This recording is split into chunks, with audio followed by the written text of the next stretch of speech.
The Unlikely Union of Pharmaceutical Research and Manufacturers of America, or PhRMA, and the White House has many wondering about the true nature of this partnership, especially taking into consideration the powerful lobby's opposition to any kind of healthcare reform for years. Drug makers were the first out of 6 groups to strike a deal with the White House back in June, agreeing to cut their draw by $80 billion over a 10-year period if the legislation passes Congress. As a testimony of their unwavering support, the industry's lobby group is projected to spend $150 million on TV ads in support of the health reform. A little more cooperation, a little less politics, and we can get the job done this time. The pharmaceutical companies in this country make, bar none, the biggest profit margin of any industry on the planet. And it's a huge troubling factor that they're so closely entwined with this health reform effort. I think a lot of Americans know that when the Part D drug benefit passed on our Medicare program just a few years ago, it did not indeed make things better for cost factors for the Medicare program and for a lot of the people who are getting drugs and services through Part D. Big Pharma makes deals that make Big Pharma money.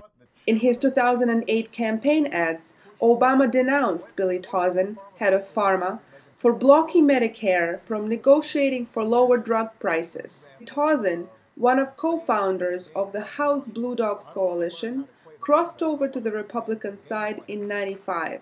The pharmaceutical industry wrote into the prescription drug plan that Medicare could not negotiate with drug companies. And you know what? The chairman of the committee who pushed the law through went to work for the pharmaceutical industry making $2 million a year. In their last week's article, Los Angeles Times reports that Tauzin said he carefully negotiated his agreements with the White House, offering the $80 billion discount program in return for assurances that there would be no government price setting in Medicare Part D, the Medicare prescription drug coverage for seniors. They talk about they're going to hold costs down. Maybe they're going to shave off a few $1 billion here over the next 10 years and $1 billion there. But that's a drop in the bucket in comparison to what they will gain by having a purchase insurance mandate that would make every American citizen purchase coverage that would allow them to buy the drugs that Big Pharma will not be required to negotiate any bulk pricing for or any lower pricing for anyone.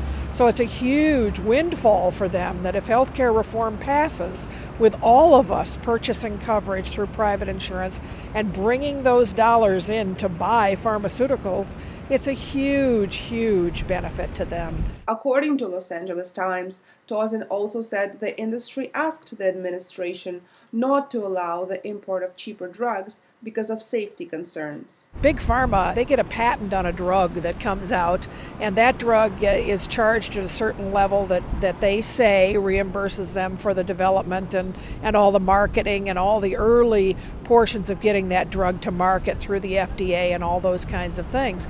But then many of us know they tweak that drug's formula just ever so slightly at the end of that patent agreement, and they get another patent extended for another period of time, again reaping huge profits on the backs of the American people. And sometimes people who desperately need those medications can't purchase them, can't buy them. And if President Obama has already given up the right to negotiate bulk pricing on medications, that is a ridiculous thing to offer on our behalf. We wouldn't want him to do that. If we want to be economical and be fiscally responsible, we negotiate the best deal for the people of this country, not the one that makes Big Pharma the happiest. Walmart is able to offer drugs at a generic price because they negotiate, they buy in such huge quantities. I came from a state, South Dakota, where there were actually bus trips arranged of senior citizens who would get on buses and travel across the Canadian border in order to go up and buy medications at a price they could actually afford, along with being able to pay their housing costs and just live and survive. I mean, how tragic for this country. We say we care about senior citizens, and then to allow those those kinds of things to transpire. And to say, we have scare tactics about, oh, maybe the drugs aren't as safe that come from another country. We don't watch out for the safety measures as closely.